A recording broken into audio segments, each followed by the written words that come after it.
ప్రియమైన స్నేహితులారా, యేసుక్రీస్తు వారి నామంలో మీకు నా వందనాలు తెలియజేస్తా ఉన్నాను. యెషయా గ్రంథము 40వ అధ్యాయము 31వ వచనాన్ని చదువుతున్నాను, గమనించండి.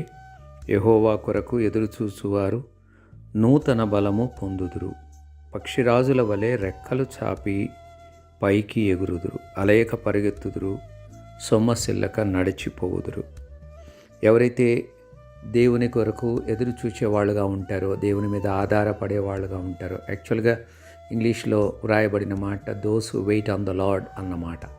సో ఎవరైతే దేవుని కొరకు కనిపెట్టేవాళ్ళుగా ఉంటారో వారు నూతన బలము పొందుతారు. ఎలాంటి బలం పొందుతారు అంటే, వాళ్ళు పక్షిరాజు అనగా ఈగల్స్ స్ట్రెంగ్త్ లాగా వాళ్ళ యొక్క స్ట్రెంగ్త్ ఉంటుంది అన్నటువంటి విషయాన్ని దేవుని వాక్యం మనకు గుర్తు చేస్తుంది. సాధారణంగా మన ఫ్లైట్స్ అన్నీ కూడా 30,000 అబవ్ ఫీట్, 30,000 అడుగుల ఎత్తు కంటే ఎక్కువగా ఈ ఫ్లైట్స్ వెళ్తూ ఉంటాయి. పక్షిరాజు 10,000 నుండి 20,000 అడుగుల ఎత్తులో అది ప్రయాణం చేయగలదు అని చెప్పి ఒక అంచనా. అంటే ఈ క్లౌడ్స్ పైన మనం కనిపించేటువంటి మేఘాలు ఏవైతే ఉన్నాయో వాటి పైన అవి వెళ్తాయి అనేటువంటిది మనము గమనించగలం. అంతేకాదు, రోజుకు అది 220 కిలోమీటర్ల నుండి 310 కిలోమీటర్ల వరకు అవి ప్రయాణం చేయగలవు అనేటువంటిది ఒక అంచనా. అంటే వాటికి ఎంత శక్తి, ఎంత బలము దేవుడిచ్చాడో ఒకసారి మీరు ఆలోచన చేయండి. అంతేకాదు, వాటికి ఇచ్చినటువంటి ఐసైట్ కూడా మన యొక్క ఐసైట్ కంటే దాదాపు 8 రెట్లు ఎక్కువగా ఉంటుందని, తన యొక్క ఎరను చాలా కిలోమీటర్స్ దూరం నుంచి దాన్ని గుర్తుపట్టగలదు, ట్రాక్ చేయగలదు అనేటువంటిది ఒక అంచనా.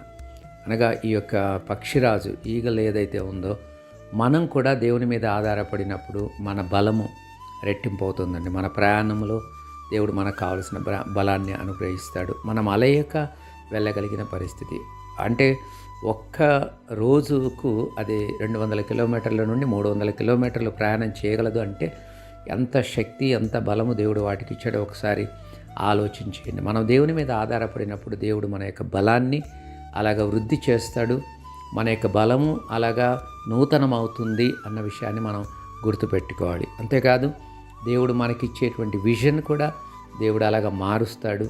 అంటే సాధారణమైనటువంటి ఐసైట్ కంటే కూడా 8 రెట్లు లేకపోతే 4 రెట్లు ఎక్కువగా దేవుడు మనకి ఇవ్వగలడు.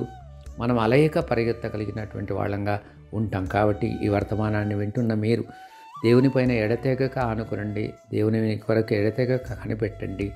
మీ బలము దేవుడు ఉద్ధరించేవాడుగా ఉంటాడు. నూతనమైన బలాన్ని అనుగ్రహించేవాడుగా, నూతనమైన శక్తిని అనుగ్రహించేవాడుగా, మన యొక్క ప్రయాణాలని మనము సులభంగా చేరుకునేటువంటి విధంగా దేవుడు మనకు శక్తిని అనుగ్రహిస్తాడు. అలయకుండా వెళ్ళగలిగినటువంటి కృపను కూడా మనకు అనుగ్రహిస్తాడు. అలాంటి అనుభవంలోనికి దేవుడు వింటున్న మీ అందరినీ తీసుకుని రాగలుగును గాక.